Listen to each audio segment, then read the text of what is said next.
great. I'm super excited to be here with you guys today and to cover some fun stuff in this workshop. I really love to talk about essentially all of the stuff of Canva, and I feel like I've been pegged as the Canva lady locally around Tuba and Hopi. So I'm happy to have that title and bestowed that title from individuals in our community. And also too, if you need any more help, this is going to be giving like an overview. I'm going to try to essentially show you a lot of tools within Canva to maximize the content that you're creating, but even too to help you set up in a great way to get started and feel like you're not going from 0 to 60 so quickly, especially in the templates within it. But yeah, you can book a coaching session with me, and I'm happy essentially to spend a lot more one-on-one time with any of you guys on this call to go through a lot more tools and tailor content specifically for you and your business.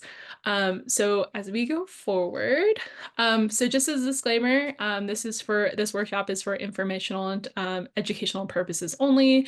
That we try not to provide inconsistent advice for financial or professional advice, and also to just to let you know that this, as Sophia said, that this recording will be posted onto our public YouTube page. So if you have any questions about that, or if you need referrals to essentially professionals for technical assistance, please feel free to get in touch with us. We're happy to essentially make those connections. We have a network of professionals we can connect you with if you are needing that type of support. So this is our topics today. We're going to go through these 5 sections of our intro, a designing convo, our building guidelines, building a library, and also too finally working in Canva through our walkthrough and our closing. So let's get started. So in the chat, we're going to be establishing a experience baseline for all of you. So if you guys could essentially type these answers into the chat. For the first one, if you agree with the statement, put yes. If no, put no. So it's going to see, I have built content before, yes or no, into the chat. And then next one is, I have used my iPhone camera before. Or sorry, I'm an Apple user, so just a smartphone camera in general. I have a logo. So far, it seems like most people are saying yes with stuff. I have used Canva before. I think there was a response that said that they have built content before with Canva. Most of these are yeses. I am starting completely fresh. See if we have anybody on this. Okay, there's a couple of no's. Awesome. So we have some experienced content builders into this. This is great. It's okay. No worries. So as we kind of dive into this, we're building guidelines. How many of you guys have guidelines or know what guidelines are? Because we can start there. What are they? Great question, Jeremy. We're going to get into them. So guidelines will be for your business, for everything that your company provides, and the relationships that you build with it. This helps maintain consistency and balance. And as I'll bring up a lot of examples that actually show that. So for the first one, kind of being this one. So these are 2 Instagram grids, or even 2 just preparing for content to be built. As you can see, this one that's like right behind me is going to be a lot less curated, and something that I think a lot of organizations or small-time businesses, this is currently like what their Instagram feed is looking like. It's very inconsistent. I think if anything, if you didn't see all being posted at the same page, you wouldn't know that these were coming from the same entity. Whereas the other one, there's a consistency of color, font, even images, or what type of images that they're trying to essentially build within. It looks like this is like obviously very consistent, and it could be essentially like a template platform that they're building upon. So we're going to try to move a lot of you guys from this area of less curated to essentially moving over on this side to more curated, essentially content, so that you're creating a lot more consistency with like the work. And also too, when you do that, it's a lot easier to create content. However, we're going to make sure that you're creating content that also too expands your creativeness, so you feel like you're not just working through templates like this. So a huge one that I love to talk about, especially brand development and as well as other designers, for some of you who this looks a little bit familiar to you, we'll talk a lot about fonts. So this is a screenshot from the Navajo taxation website. There's so many fonts. There's so many colors. If anything, I think there's a fight for what is urgent, what is essentially pressing, and it's almost like taking a highlighter to a workbook and highlighting every single word on it. And so we don't really want to build this because If anything, the first time that I looked at the Navajo Nation taxation website, I was like, is this a virus? This feels untrusting. This doesn't feel right. And I actually had to confirm with multiple colleagues, like, did I go to the right website? Because of the way that this was essentially created. So from that perspective, the content that you're creating out there, the reason why you want it to move from a less curated of this area to more curated here is because it starts to build trust. This looks like it could be built by anybody or that they're just reposting. This looks like there's so much more intention behind it and that it's coming from a trusted source. This is a huge identification of whether like people don't know what to focus on, and also too, this might not be ADA compliant. Like there's a lot of individuals who are out there who may not be able to read a certain color of text on a certain background either. So if anything, this might be the green or writing might be very hard to read, as well as like so many other colors that are essentially mixed in with this, and the use of bolding or even to just like general stylistic of like how they format a lot of this text. So we're going to try to move away from this and essentially create a lot more curated and guided essentially content throughout this, because we don't want this. I love this image. One of my very good friends who's a graphic designer and UX designer, she used this to describe essentially when you're building content and you're not building content with a guideline. Like this is what I see when I see a lot of less curated pieces. This is also to what we don't want to do. We don't want to be just taking elements from other things. And I think that's why it's very hard for a lot of individuals who start from a template in Canva to try to incorporate what they have of guidelines of their logo or fonts or whatever into a template that's curated by Canva. And so it can sometimes look like this, it can feel like this, and by other people, it can definitely look like this. So we're going to try to move away from this and actually create something that works best for the trusting relationship that we're trying to get to the people that we're trying to communicate to. So basic components of a brand guideline is really kind of the brand mission and purpose, having a brand voice, a logo, color palette, typography, imagery, and iconography and graphics. So those are some essentially basic components, and I'll help you essentially here too. I have some great tools, AI tools, or even to just in general, some great kind of tools to be working through if you need help with building any one of these, especially the typography and as well as the color palette. If anything too, those of you who have used those AI tools to build logos, I had this wonderful opportunity to talk to a group of native graphic designers who they come to Change Labs to work with our incubator members to design their logos. And they gave me a great perspective because I was very forward on AI tools, on adapting AI tools, using it to help essentially with my workload. And especially when it came to design, I was very happy to essentially dip my toes into it. But from their perspective, those logos, you're not able to essentially trademark them or copyright them. And so because that's generated by technology, and so therefore it becomes really hard to essentially claim intellectual property toward it. So they highly essentially suggest if you're trying to use a logo out there for your business to, especially those in artistry work or any other type of work that they want to essentially trademark it on, a generated AI logo may not be the way that goes for you. However, I think they're a great tool to understand what you like. I use AI logo creation tools to essentially help pinpoint individuals when they don't know what they don't know, or they don't know what they don't want either. I think it's a great tool to start looking about how things can be combined, colors can be essentially meshed together, fonts meshed together, or even to other types of imagery, like even things from essentially a smooth corner to a sharp corner. Like those things make a difference in the branding voice, as well as to creating essentially like a perspective of how to interact with this business. And so I think those are great tools to get started from, to give some reference photos to an ultimate designer that you work with, or even to just creating your own on your through the tools that you have. And so those of you all who want to see a lot more of those tools, feel free to essentially reach out to me. I'm happy to provide a lot of those resources, or even to, if we have some time at the end of this workshop today, to show you some of those tools that I've used in the past, and how you are able to use them too. But this is essentially a very curated brand guideline for this company, as well as we see essentially right above my head here, the color palette, as well as the typography of hierarchy that we're going to have bolded essentially for our titles, and then not so bolded for our subtitles. And so a lot of this is going to help us essentially create a lot of the content, as you can see on this side.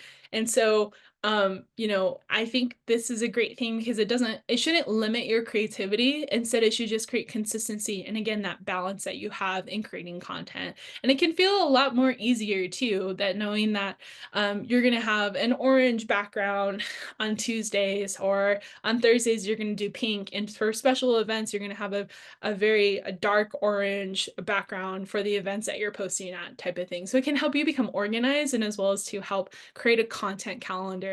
As a person who essentially helps a lot of individuals around marketing, and the general idea around social media marketing, I have individuals who come to me and ask me, can you help me create a calendar? Can you help me create essentially what I should be doing for my social media posting?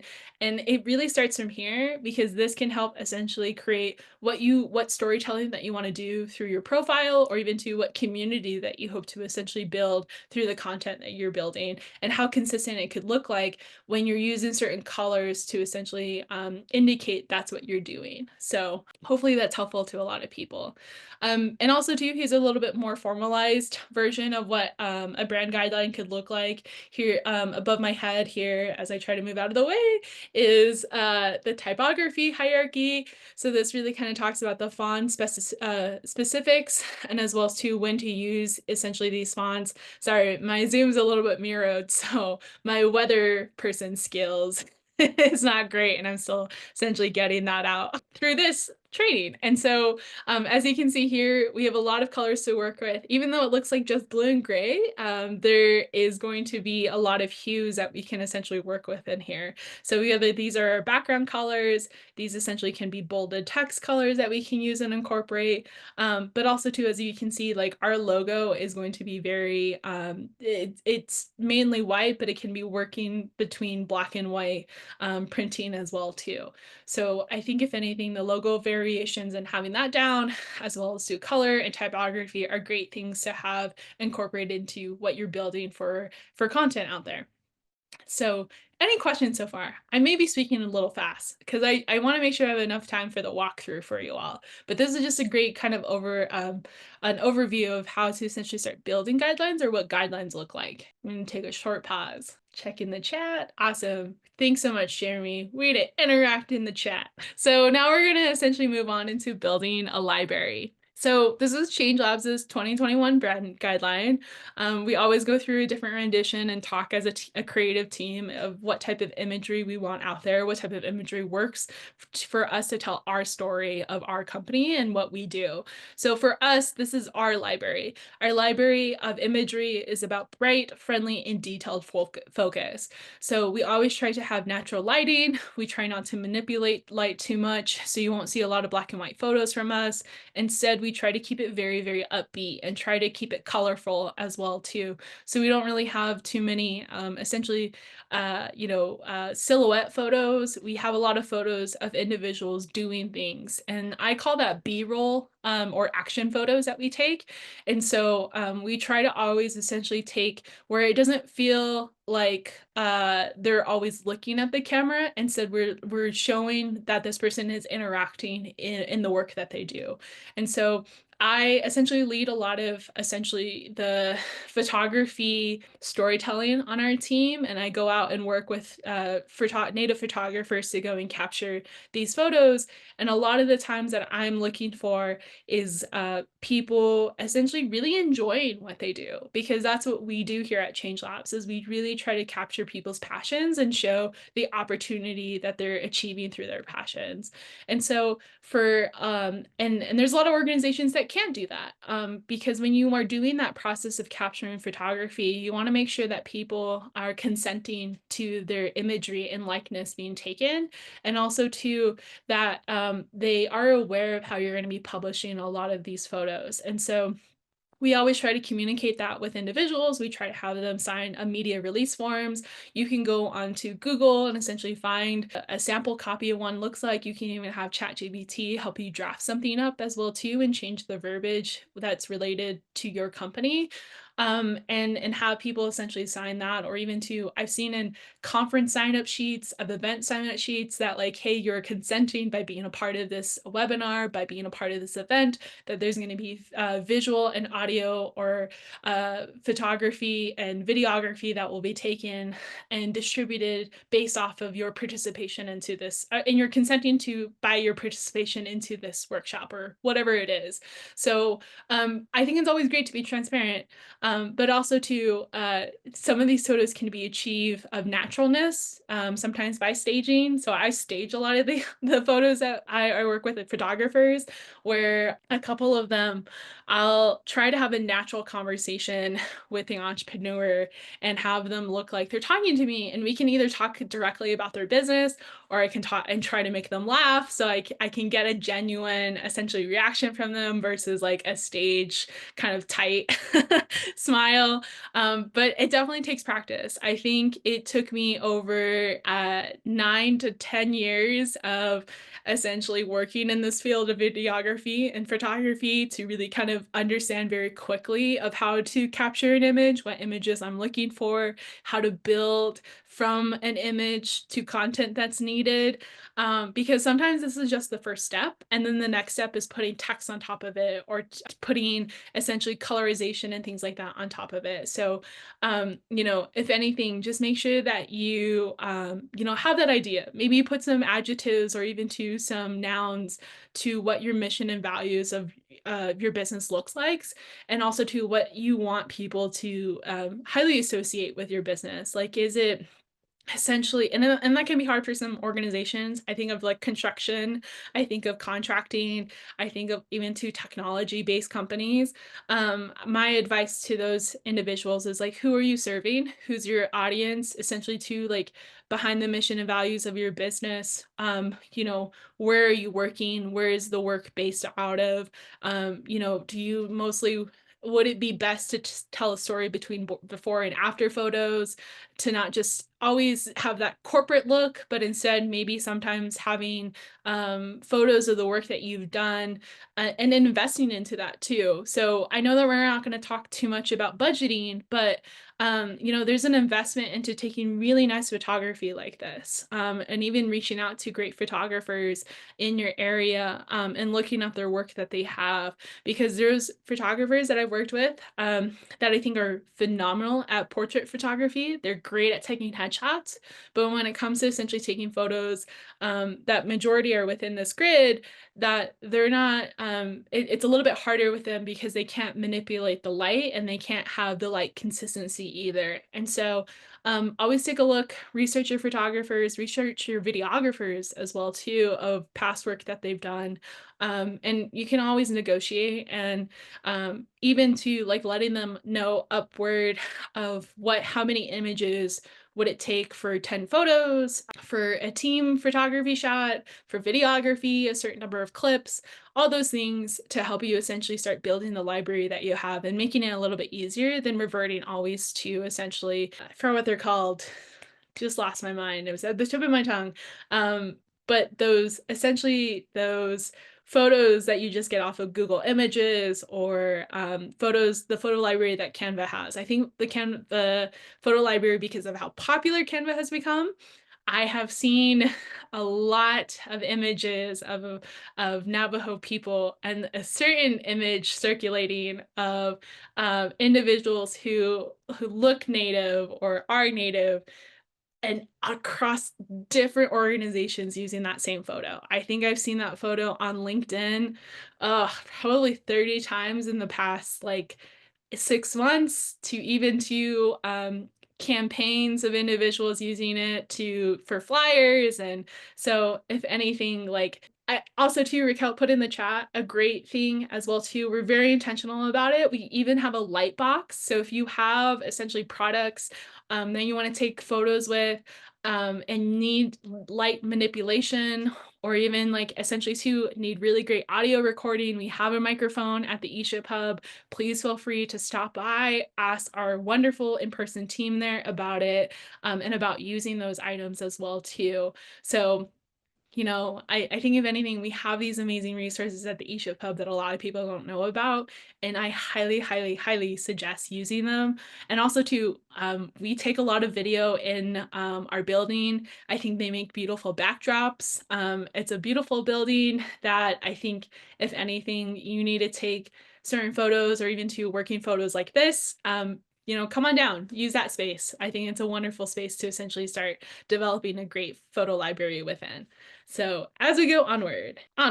So now we're gonna work in Canva finally, what you guys all came here for, the title that brought you into the room. So before we get into that, a lot of people talk to me about a timeline. They talk to me about a calendar. And for those of you, this might seem very, very like way too much time, but also to those of you who are doing this and want to quote unquote do it correctly or want to be ready or any other adjectives that I've heard a lot from entrepreneurs who are very scared about taking the first step and building their content. I always suggest creating some sort of yearly timeline and giving you enough time as well too to keep trying and keep moving forward. I think people want a quick fix most of the time, and unfortunately we're not trying to put band-aids on things, but also too we're trying to fix the whole entire the root cause, or even to trying to not just patch the leak in the house, but we're trying to essentially replace the part of the house that's not working. So for this, if you want to do it right, you want to do it correctly, take photos. Like starting this May, take photos. Really take a lot of photos that you have. It's going to be beautiful weather to not fight the weather with. Most of the time, I know that Tuba City area gets a lot of wind. Here in the Southwest, we get a lot of wind, but take photos. And also too, have a deadline for building a library so that you're not just always taking photos, but instead you have a lot of content to work with and sift through and practice of taking photos as well. And at some point, after building that deadline of a library and reviewing the library that you have, go into start building content for a number of months. Like don't take anything that's new content, but start working with what you have. And from there, start essentially creating a timeline of when you start publishing that content that's all built. I am very notorious of essentially building content the first hour, trying to post it the next hour, and then getting into that cycle that I only work on it the days that I've allotted to work on it, and it's all done in that one process. That can be exhausting because I currently still do that. Whereas with other organizations that we work with, that they've built their companies around this, they've always worked on the timeline of having essentially a library built, having the content sent to them, and building content becomes so much easier, and as well as helping to establish a calendar that works best for them and the company that they're working with of publishing that content. So taking that same framework and applying it to your business, especially if you're the sole person who's responsible for the marketing of your business, that can be so much easier on your day-to-day and as well as to like the workload that you have throughout the week. So this is the timeline that I suggest for those who are starting completely fresh, not to just completely dive into it, but instead trying to build a library of stuff that they can lean on as they get into building content, because that can feel very, very frustrating when you don't have all the pieces together. And also too, it makes you really decisive what you want to build, what you don't want to build, and also too, what you want the imaging to kind of look like. So we go onward. So finally using the walkthrough. Now this is what got you guys through the doors of Change Labs. So we're gonna start here. So this is Canva. I think we took a little poll in the beginning that mostly everybody is very familiar with Canva, but this is a whiteboard. How many of you guys are familiar with a whiteboard or essentially getting to the whiteboard design? Just put yes or no or quick hand, thumbs up, thumbs down. Okay, no worries, somewhat. Great.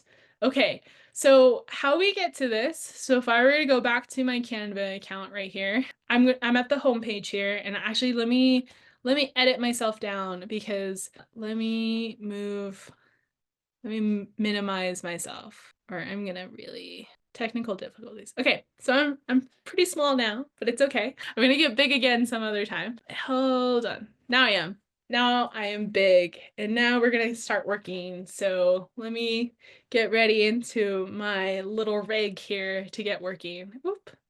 Okay, so now we're here. So I'm going to go back to the Canva homepage. So now I'm not blocking the Canva homepage. So this is my Canva homepage, and this is my personal one. This is not the one that has a pro account. It keeps advertising that I need to get a free trial, but how I love to work in whiteboards, because you can see everything. So this is a whiteboard.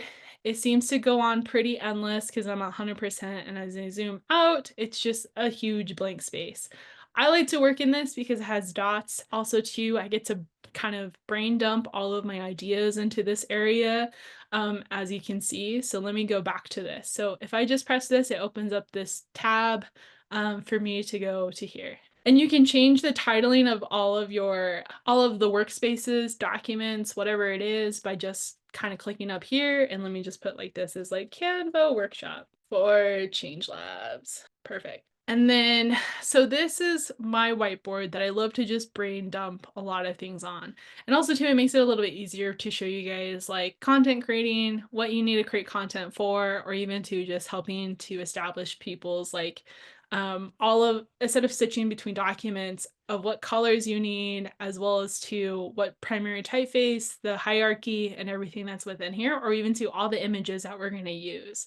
So for me, I pulled in ChangeLabs' logo for one that we have that's a PNG file. So it's not a JPEG. So that's how I'm able, for most PNG files, it's able to have a transparent background. So if it was a JPEG, it would have the white background, and therefore I would probably have to go up to here of the background remover and upgrade to Pro to essentially remove that white background. But right now, I was lucky enough that our wonderful team at ChangeLabs has a transparent logo. If you need help essentially making a transparent logo, please feel free to book a coaching call with me, and I can help you do that, to remove the white background and have a transparent logo. But I have the two main logos of ChangeLabs, one with our wonderful 4 wings that we have, and our logo that's on most of our documents, or even to that we build and incorporate when we don't have enough room to incorporate our wings. However, I also too have our primary colors. And the wonderful thing about this is that we have 4 ways to essentially get these colors that we have consistently. And so say that I don't technically have my brand guidelines created, or even to my brand kit created because I don't want to do pro, I can go up to here and I want to change this brown block that I have to having this kinship green color that I have. So what I do is click on this color up here, go here, and as you can see, there's a number at the top, and that's going to be, you don't have to put the pound sign or the hashtag sign, whatever you essentially call that. I still call it the pound sign, but you can do 0 to 6E, 6E, and then it will pull up the actual color that I'm looking for. So that's what I really like. Not only the fact that you should know the colors of the blocks that you have, but you should know the identification of the hex color that you have, or the CMKY color, especially if you're going to be printing things. So, in which, if you need help and support on how to get those, I have some AI tools to help you figure out which colors that you've chose and how to get those numbers from them. So this is our block, just running you through that.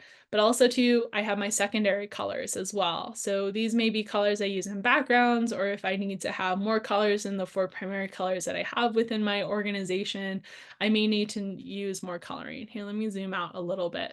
And how I'm zooming out without pressing this button is I have a trackpad, and I'm just like essentially zooming out as you would by like doing a hand motion that's like pinching or essentially unpinching very lightly onto my trackpad. So that's how I'm able to scroll around. And this scrolls of a whiteboard just with your mouse stationary, and you just scroll as you normally would, up and down, or even right to left, like this. So I have all of this set. So I built my brand guidelines. I built my library here. So how do we start building? Or what do we do? Where's a great place to start? Well, let's see exactly what we're building for. Are we building for Instagram? Are we building for Facebook? Are we incorporating a logo? Are we trying to essentially create something that's a notification for people to come to an event? What exactly are we building? So for us, we could be building essentially products. So if I was working with Cody and I wanted Cody's wonderful knives to be on display, I just duplicated this, which you can essentially go up here and duplicate, or as always, copy paste with Command C, Command F, or Command V, what I did. But one wonderful thing that I found as I was going through this, because I'm always so annoyed when I try to essentially put these into a circular frame like sort, is that I'll put it into here and I'll be working on my board, and maybe I want Cody's face in here as well too. So Command V, Command C, Command V. I'm dragging, oops, so I did a oopsie here, as you can see. It ended up going way too small. So I can go here and then do this undo button or Command Z. But when I'm working sometimes and I pull this image, it always does this and it frustrates me. And let me go back. And I don't always want to lock this, because if I lock it, then I go here and I want to keep moving that because maybe I want to minimize it, but then I have to go unlock and then minimize. And now I'm trying to figure out how to put this below. But instead, what I love to do if I don't want to work with frames, so if I go all the way back, if I don't want to work with a frame like this that I found through my elements and scroll down to frames, and I'm going to close this bar, I can go here and I can corner around my image and I can start manipulating it. And I double clicked, and I'm going to have to move out of this way. Double click, and I'm going to move my image like this. So then now, whenever I come and bring Cody over and I drag it on top of it, it won't ever replace my photo that's in this. So, and also too, now that I have the problem that this is behind here, I'm going to go to my position up here, and I'm going to go to layers. And as you can see, all of these things are going on, but it's highlighted of what I have clicked. And I'm going to click and drag all the way and set it. As you can see, there's a purple line that shows up. I'm going to set it right there. So now this is in front of here. But maybe this photo essentially goes too far. It gets lost and hidden. So I might want to essentially edit this or create this larger. Maybe I want to do here. Let me make this smaller. And then I would add some depth to this, or even to some separation of sorts. And I can go here, position, move this behind here, so it's in between the two of them. And then I forgot what Cody's guidelines were, but his business has a rustic feel. So, because the dark brown still doesn't work too much, so let's go with a maroon. And I'm just gonna pull this one real quick. Maybe not, maybe a little yellow. So then I click here, hold my shift button on my keyboard to be able to click both of them. And I can either group them so that they always move together, or I can keep them ungrouped in case that I don't really want them to be together forever. But I can go to my position, I can go to arrange, and it looks like I don't have to center them, but let's do middling. So it was just slightly off on the background. Let's group because I like them to be together. Go here, and then I can place this image wherever I want on Cody's imaging here. So that's how you can essentially create some separation between two images, but also to how you're able to manipulate without using frames, or even to how you're able to incorporate brand and logo coloring without essentially having a brand kit and the pro version of Canva on this. But let's really do a real example. So my wonderful colleague, Sophia, who is on this call, she needs a little help from us. She needs a little help from our team here to help essentially build and design a wonderful flyer that we have for an event coming up at Change Labs. So as I'm taking a look here of what is possible, I think if anything, one thing that I can already see that she allowed me to give feedback on this. So I don't think she's too worried about this, but essentially this could give you guys a little bit of a preview of what a coaching session would look like. But Sophia, I wonder if you're available right now to give us a little insight about what you want to create, how you want to create it, and what can I best help you with? Definitely the dead space. And I know our fonts are starting to look crazy. So getting down to like at least one font. Gotcha. And it looks like too on this bottom half that you possibly are trying to save space for a couple more vendors that may be at this event. So I want to be conscious of how much space we're using down here. Is that right? Yeah, definitely. However, that's just an idea. I don't know if we can event or even if we just like put the two vendors there, Okay. how else we can utilize the space. Awesome. Excuse me. Thank you. It's almost lunchtime. Really. So great. So I have now transitioned to my pro version. So I'm sorry if I essentially am maybe cheating a little bit, but I created this in which I created a whole entire new board. But let's start with what Sophia has. So I'm going to duplicate this and I'm going to go here. So for the first thing that I saw, I wonder if you guys had seen this too, but our eye catches this pretty quickly of the positioning, and I'm going to say it's a little bit off the mark. Or wait, hold on. It's a little bit off. Yeah. So that was the first thing that I saw. I always love to change if there's anything that I have here to make sure that I always go to positioning and arranging to center that standalone logo that I have. So, and even too, there's helpful purple lines here that can help you as well too, or it aligns with all these other things that you've created. So that's why I always love to go to position, to centering, and then it always repositions me based off of the workspace that I'm working on. So I love that. The other thing on this is the confetti could possibly be a little transparent because it fights with the logo here at top. So it's fighting with the logo with it being a little too at 100% transparency. As you can see, the confetti in this area may be fighting with the logo just a bit. But it's not wrong that she picked this wonderful thing to essentially encapsulate the caps, gown, and commencement. So maybe if we just essentially work with that a little bit, then we can move that on. And also too, I've noticed that a couple of these may be down here. So we're just gonna move that right there. And also too, they're getting cut off on this side too.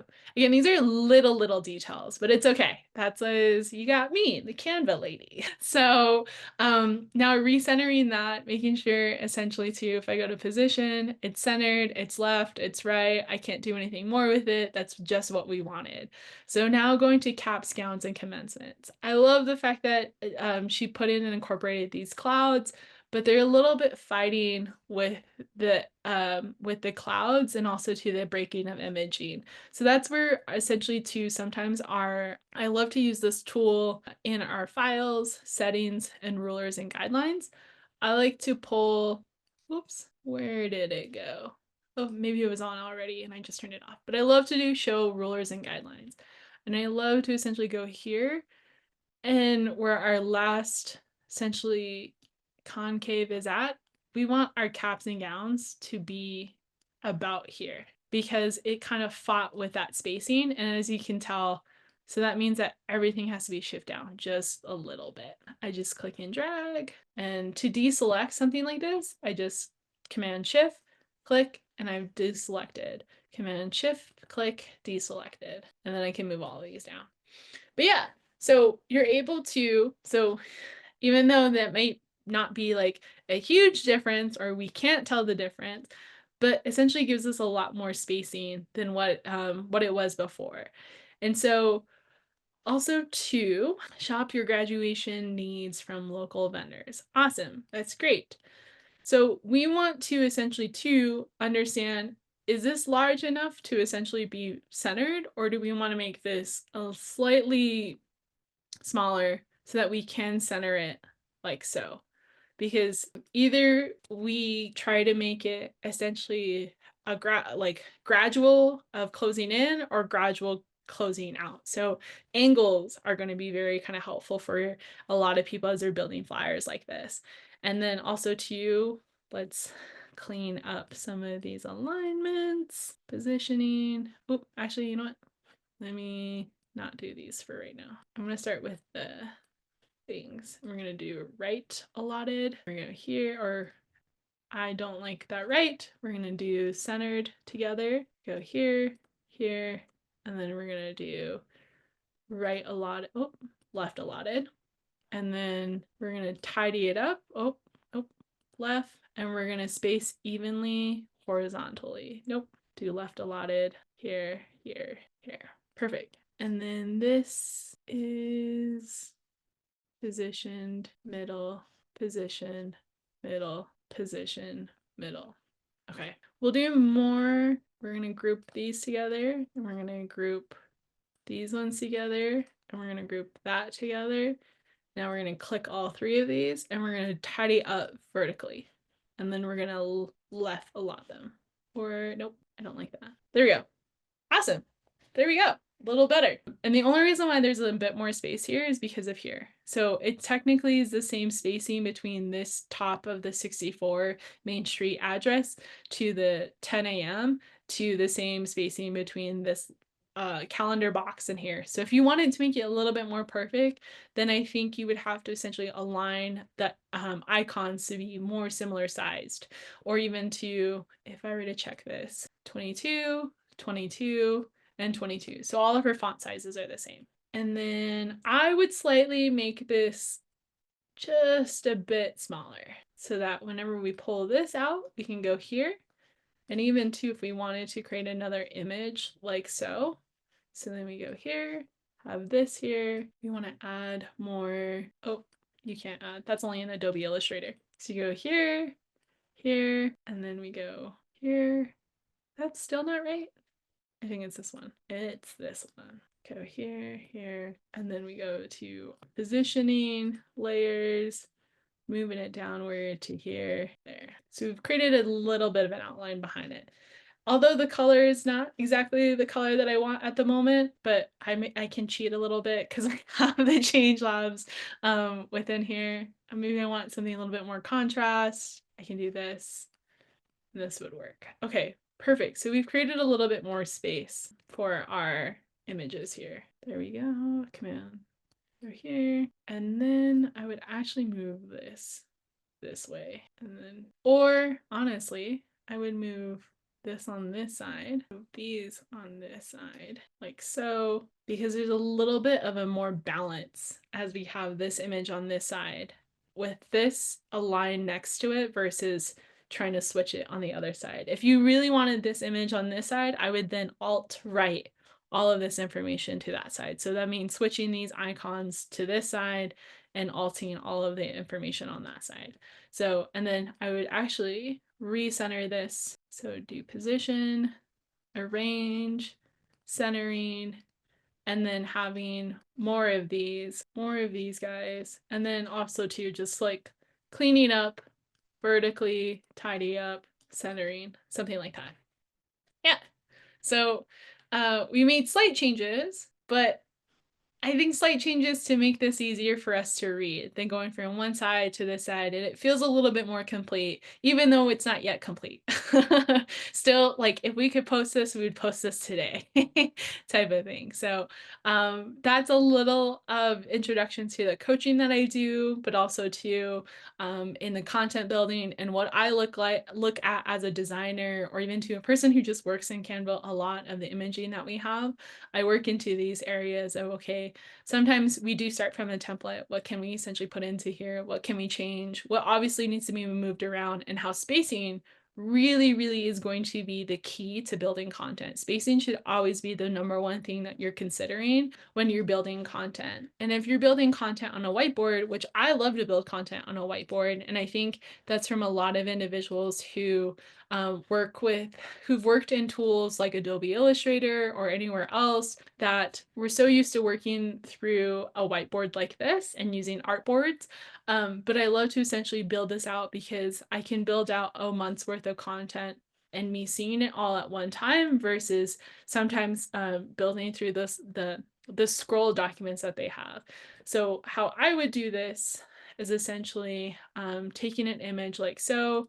I actually command paste and copied this same design from here. So I took the bordering that I put of rulers, I dragged and pulled in place. You can drag and put them back into the rulers to get rid of them, but I command copied this, which I can do again. Command copy, go to my whiteboard, command V, pasting it, so that all of my rulers were aligned. So if I wanted to create a post for our wonderful other alumni member that we have here at Change Labs, as you can see, this logo doesn't really work because you lose the yellow.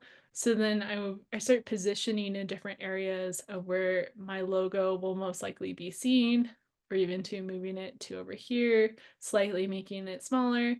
But if anything, I want you guys to make sure that when you're building content, like this isn't high. I didn't download the high definition photo, so it's a little grainy. You want to make sure that when you're building stuff, you're seeing that, because one of the things that I want to take us back to on my slide deck is that we want to make sure that we're building content that's visible for all devices. Because even though I'm building it here on a 27-inch monitor, even to the 15-inch screen on my computer, like a lot of individuals are not seeing your content on those big size of screens. They're seeing it on a phone. So if it's pixelated on your computer, it's most likely going to be more pixelated on your phone. And also too, whenever you're creating content, whoops, for your logos and everything, the review size may be like very big, like so, but the actual average view inside is going to be really small as well too. So that's why I always suggest for people who are doing logos to not overcomplicate your logos, because this is what we typically kind of get for a lot of logos when they're coming together. When we want to make sure that they can be horizontally stacked or vertically stacked in a nice way. So even though there's beautiful logos across Navajo country, or even too, and like there's a wonderful indigenous organizations that are out there, sometimes their logos are not great at being stacked, and they're not great at essentially of being horizontally stacked as well too. So if you have a logo like so, that the smaller that you make it, the harder it is to read a lot of the wording within it.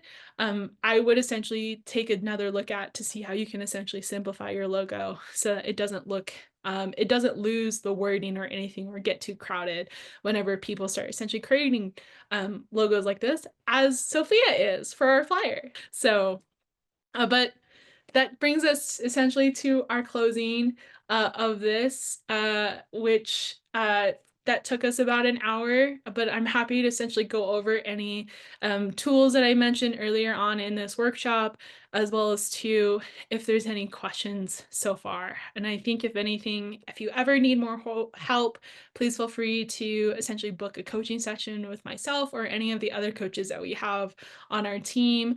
We all specialize in different areas, so feel free to try one of us out, to try all of us out. Those coaching sessions are for you and for your business to essentially get better. And so we're here to help. And those are always essentially, sessions that we hope to essentially provide a lot of free resources or even to alternative resources for you all to start kind of using. Yeah, but thank you so much for joining me this afternoon. And if you have any questions, please feel free to unmute yourself or even to put them in the chat. Of course, no problem. It was so great. If you don't have any questions, you're happy to essentially jump off, or I can essentially go through my wonderful AI tools that I love to share with people. I think everyone's waiting for the wonderful tools that I have. Which I have bookmarked them. I feel like I need to make a wonderful cheat sheet that's like Holly's cheat sheet, like for stuff that you need to build with. Because here's a wonderful tool about building your colors. I haven't shown this in a while, but I love Chroma. Chroma is one of the things that I started out with because I feel like I'm really bad with color, but I love to. You start off this tool with choosing 50 colors. And I go through this really quickly by just choosing random stuff. Even to it could just be stuff that you really like. I'm just trying to get, and it shows you up here in the top left corner how many colors left you have to choose. And so I go through this really quickly just so that I can generate them really fast. I'm at this point, I'm not really looking, I'm looking at the countdown of how many colors left I have to select. And it just keeps going. Like you can just keep scrolling and scrolling and scrolling, but I'm not going to. Okay, great. So I am ready to train. If I'm satisfied, I am satisfied. So let's start training this AI tool. It's a little slow at learning, but we're okay. This is where Keith will like speed it up and be like, yeah, so almost there. We're close to halfway. But as that's training itself, I can show you guys my next one. I love this other tool. It's called Color Mine. So for those of you guys who have gotten a logo from a designer, an AI tool, or whatever it may be, and you don't know what colors you need of numbers or the hex color or the CMYK coloring, you can essentially upload the image of your logo here and it will take the most prominent colors of that image and put it here and try to color match them. And you're able to then, so let's see that my logo is, I'm going to take a screenshot of Raquel's photo. Not her photo, but like essentially the changelab's photo. So I'm going to upload an image here. I already put it on my desktop. I took a screenshot. So as you can see, it didn't pull out the predominant colors that I wanted. So let me retake that. Okay, so this should work now. Come on. Okay, we're gonna re-upload it. Great. Oh, look at that. So it took the prominent colors out of my screenshot and it listed them up here. And say that I'm struggling with red. So I'm going to highlight that, Command C, copy, and I'm going to go over to my website colors and I'm going to put it in here. I'm going to change this, Command V, enter, and there's my red. And maybe I want to lock this in and I'm going to regenerate. Love it. And as you scroll down, you start to see those colors incorporated in essentially like a website design feature. So you're able to see how complementary these are. This is awful. This is not greatly ADA compliant, so people would not be able to essentially visually see that very well. So I would not recommend that color. This is a little bit better. I like the white incorporation of it. This is a little bit stronger contrast that you're able to see. It's probably still not ADA compliant because of this cream on white. I love the combination of cream on white, but just because I love the color does not mean that it's very legible either. So I think for right now, I won't use this combinations, but I'll definitely use the cream on red or red on cream versus light on dark. So this is great. I love this. If I wanted to do this also too shows you a lot of information on what you want and things like that. So also too what the buttons could look like as well. So I love this thing. As well as too some templates that you can pull from if you are looking for some color coding in your Excel sheets. So if I wanted to go here, let's do this, C, so it can show C. So let's lock that in and let's regenerate because that's not a very good color. Maybe I change this to a different color. And C, enter, lock that in, unlock this and generate. There we go. So I like that one a little bit more. Like still incorporates my colors. I like it. And also too, I can essentially spruce up my Excel sheets or any type of data input sheets for my presentations to kind of help them not just look really boring, but also to make them look on brand. But I love that. Now let's go back to Chroma. So these are all of the color combinations that Chroma has. As you can see, it essentially walks you through what you, if you're using it for the very first time. So as you go through this, yep, sorry, I'm just going through this really, really quickly. Got it.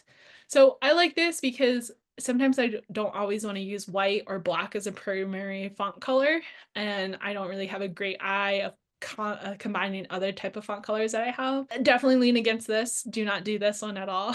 But essentially, say I really like this and I wanted to use this for a typography. If I go up to the information here, it'll give me the hex color as well as to other types of ways to generate that color in other programming.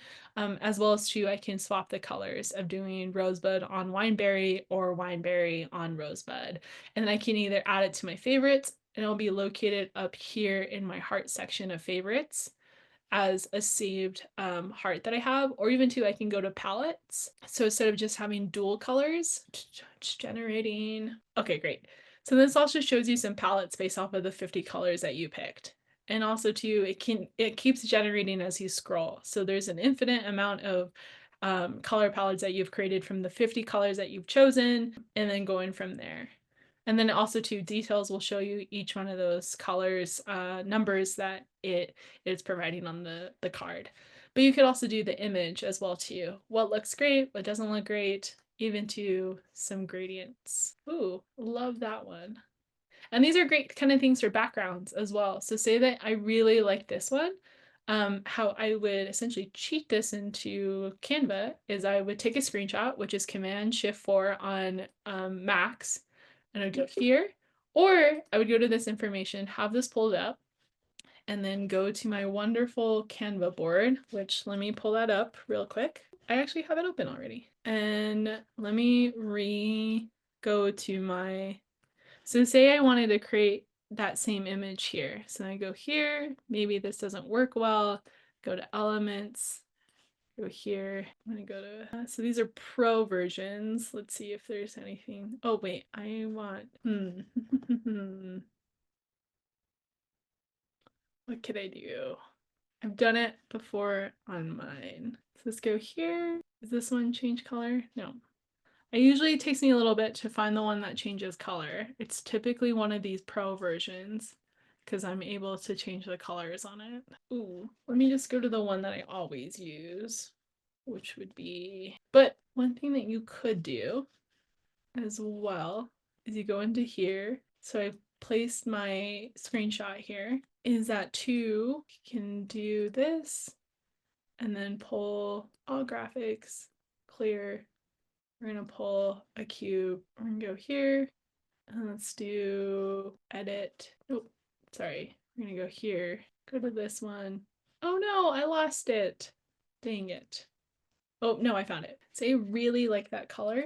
Then I go here, edit, found the color. Ooh, that's not the color. Oh, that's wise. Okay, there's something I have to problem solve, but that's always great because I can incorporate it into my next one. But I was gonna color match the text for this box into this one, which, you know, I'm gonna essentially try to hack it. So the next time that you guys come and join me for Canva, I will hack it so that you're able to create this one image on this box and you'll be able to manipulate it, then manipulating it like so, like this. So that's for next time. Let me hack it real quick because I love to essentially figure out how we can do things through the free version versus pro, and really kind of help people essentially go through those steps than any other steps. So if you all have any more questions, please feel free to essentially book a one-on-one with me, or even to, if you want to get started designing, or if you want some help on your designs, you know, also book a coaching session with me. But it was great to see you all this afternoon, and I will see you guys on the next workshop. Bye!